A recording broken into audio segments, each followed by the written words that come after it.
The reading for this morning is The Guest House by Rumi, a 13th century Persian poet and mystic whose words continue to speak across centuries and faiths. This being human is a guest house. Every morning, a new arrival, a joy, a depression, a meanness. Some momentary awareness comes as an unexpected visitor.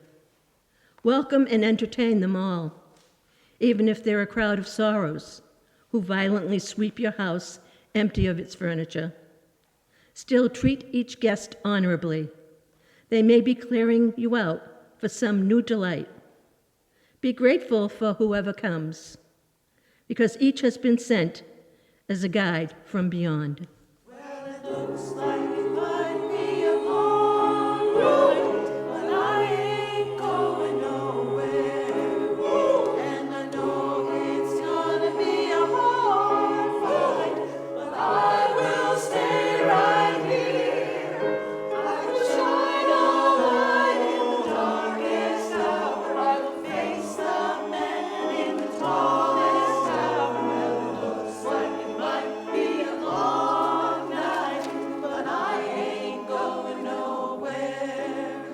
I will work, I will fight, I will strive in the name of love. I will speak, I will speak, I will shout, I will sing you to the above. I will lift you up when they push you down. I will raise my voice and stand my ground. Well, it looks like it might be a hard road, but I'm gonna walk it with you. I'm gonna walk it with you. I'm gonna walk it with you.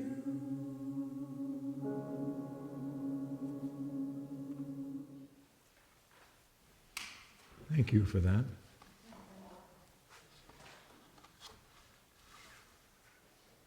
Good morning again. It's good to be with you this morning. Thank you for inviting me here. The intimacy of today's sermon is the intimacy of relationship between people, the result of emotional and sensory energies that pull us together or push us apart.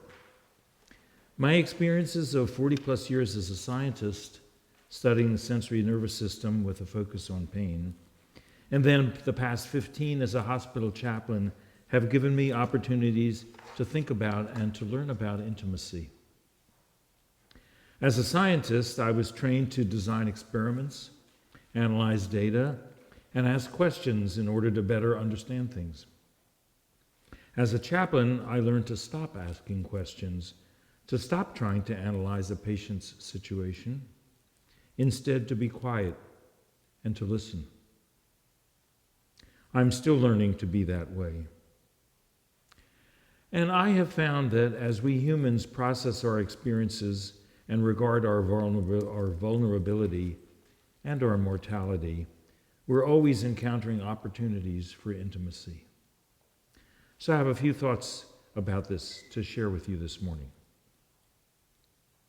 Intimacy is the path that you take when we seek the truth in love, a guiding principle to seek truth in love. Dr. Rachel Naomi Remen, physician and philosopher, describes our interactions with other people as being either an encounter or an engagement. She points out that we have many encounters where we meet another and interact superficially, sharing the minimum of information and taking little effort to learn more about each other. But she notes that we only occasionally connect more deeply. In an engagement where we listen and ask and share our deeper stories, where we inquire of one another, listen, and form some bond of relationship. And this is risky, isn't it? Because all of us, I think, have some parts of ourselves that we're not comfortable with, that we judge as not good enough, maybe even bad, and therefore reluctant to acknowledge to ourselves, much less to reveal to another. Probably many of you have heard the statement that it's easier to share an intimacy with a stranger in a single brief passing encounter than the same truth shared with someone you know, someone you'll probably see again. But even when we can turn away from the stranger's presence, escape from the intrusion, we're still uncomfortable with unsought intimacy. Here's an example. I'm sitting next to a stranger, say on a trip, typically an airplane trip. And they've started out of the blue with a question or a statement that's inviting me to start a conversation. Have you ever been in that situation? Do I respond by ignoring the stranger and their opening lines, the offer of conversation, possibly connection, and escape into the safety of my book or some other convenient distraction? Or do I enter into discourse, open myself to a possible relationship? But that second option is risky, as I said. I never know what I'll hear or be asked, how difficult, embarrassing, awkward, and challenging the exchange might be. What do I want to? What do I dare to reveal about myself? How can I manage a civil, if not friendly, posture to some too intimate truth that they are sharing? And once begun, how do I end the interchange without appearing to be rude or dismissive? To seek truth in love. How much intimacy do I want to share with you this morning? What will you think of me afterwards? What am I risking, and how might we both benefit from the sharing? But please don't worry. I won't say much that's personal, and certainly nothing to discomfort you. First, we have to know ourselves as honestly as possible. In this seeking, we will almost certainly encounter behaviors, thoughts, feelings that we've been actively avoiding, often most of our lives. Avoiding because they drag us away from happiness, and almost all of us want to be heading in the happiness direction. But by letting go of the avoidance mechanisms and apprehending the full picture of who we fully are, we can take a step into joy. That's when we can choose to face, acknowledge, and accept those discomforting parts. Or we can choose to continue the apparently safe path that avoids them. To engage the bad stuff goes against long-held habits, ones that are familiar and natural. But when we do choose to engage, recognize, and accept, then we can become a more complete self, warts and all. These brief lines from Elizabeth Appel say it all. Risk. And then the day came when the risk to remain tight in a bud was more painful than the risk it took to blossom. Now, what about intimate relationships with another person? To form an intimate relationship requires taking risks based on a recognition and acceptance of our individual vulnerability and the vulnerability of the other person. In other words, true interpersonal intimacy requires reciprocity. Me and the person I'm relating to must be willing to be honest, to reveal our feelings, to share risks, and to experience vulnerability together. And the rewards I've found are the most gratifying ones in life.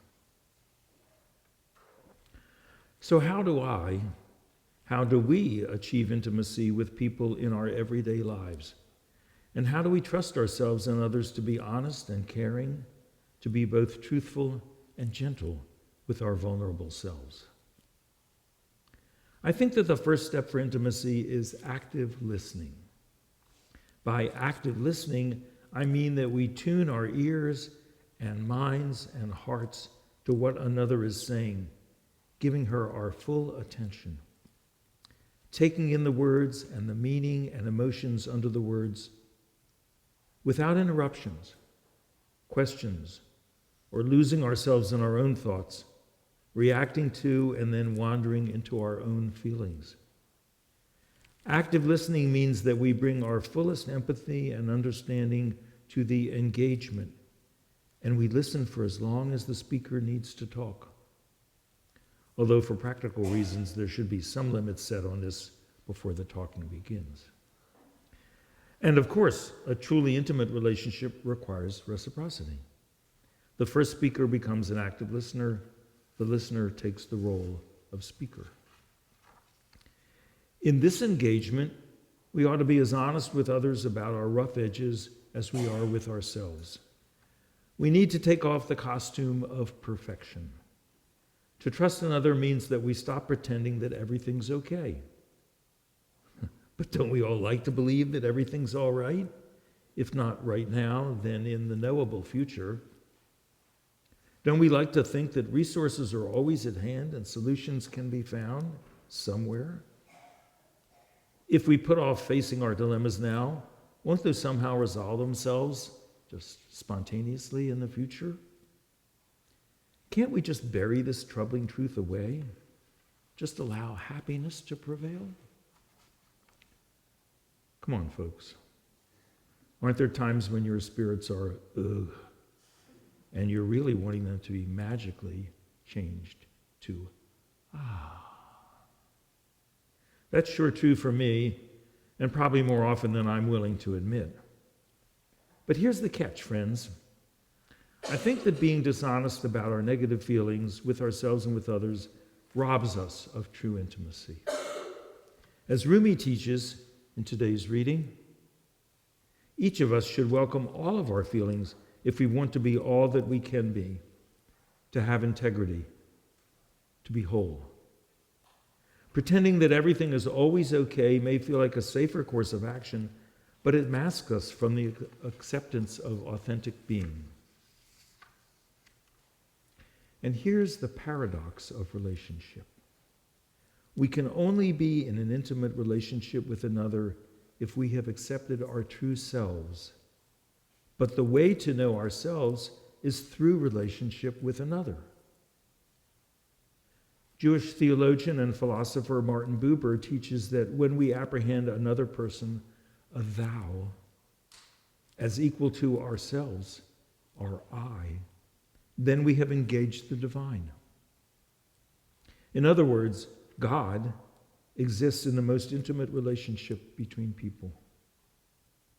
The Protestant theologian Paul Tillich mirrors this idea by stating that a person can only know themselves through relationship with another person.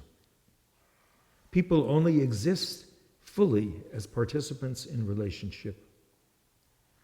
It's not that spirit connects us, but rather that through our connections we generate spirit.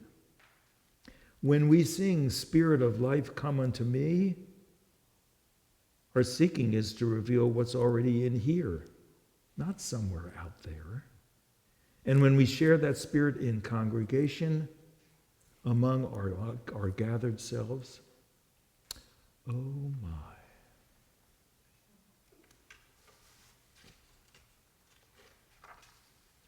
Physical intimacy can also be a way to know our true selves in relationship.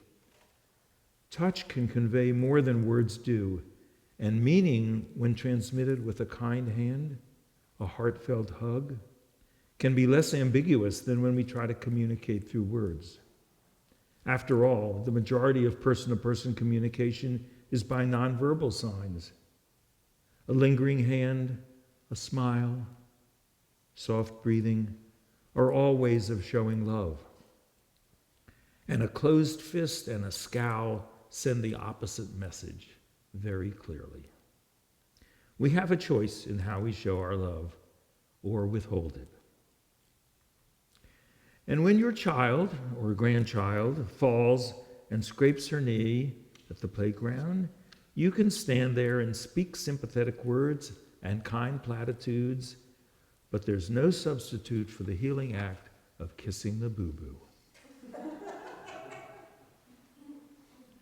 Finally, we can open our relationships to ourselves and to others by being more aware of all the energies outside and inside of us that we sense and of the resulting feelings. Tuning into these realities in ourselves enables us to sense them better in others, to connect more intimately. And the biological and psychological development of our sensory awareness, the antennae and the processing stations of our sensory perceptions, body and brain, in short, the growth of mind, is intensely interesting to me as our family awaits the birth of the next grandchild.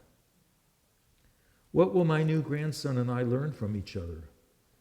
What new awareness will connect us with joy? Bottom line, it feels to me, maybe to you too, that awareness is the first call, that we should put a premium on attending to the reality that exists outside and inside of us. Then are we not most open to listen, to respond in an emotionally honest way, to act compassionately, to take the risks and to step into and welcome intimacy and thereby become our truest, most complete selves? Can there be a greater blessing? May it be so, and Amen.